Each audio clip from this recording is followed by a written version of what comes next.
Rico Blanco at Maris Racal, isang kilalang celebrity couple sa Pilipinas, ay nagkaroon ng relasyon na umabot sa 5 taon bago sila naghiwalay noong Hulyo 2024. Ang kaaslisan ko relasyon ay nagsimula noong 2017 nang mag-collaborate sila sa musika at opisyal na kinumpirma ang kanilang relasyon noong Mayo 2021.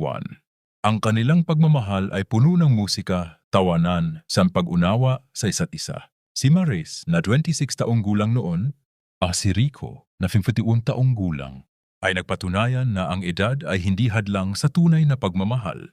Noong naghiwalay sila, sinabi ni Maris na naging maganda ang kanilang pagsasama, pero nag-iba na ang kanilang most pinungkuram at prioridad sa buhay.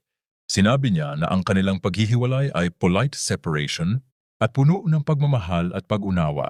Si Maris Racal ay nasangkot dati sa isang cheating scandal kasama ang kanyang co-star na si Anthony Jennings. Ang ex-girlfriend ni Anthony na si Jamela Villanueva ay nag-post ng screenshots ng kanilang intimate conversations na nagpapatunay na may relasyon sila habang si Anthony ay may girlfriend pa.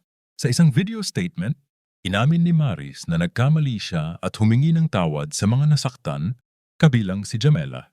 Sinabi niya na pinaniwalaan siya ni Anthony na wala na silang relasyon, kaya siya ay nakipagrelasyon sa kanya. Si Anthony ay humingi rin ng tawad sa mga nasaktan, kabilang si Maris at Jamela. Ang insidente ay naging viral sa social media at nagdulot ng maraming reaksyon mula sa mga netizens.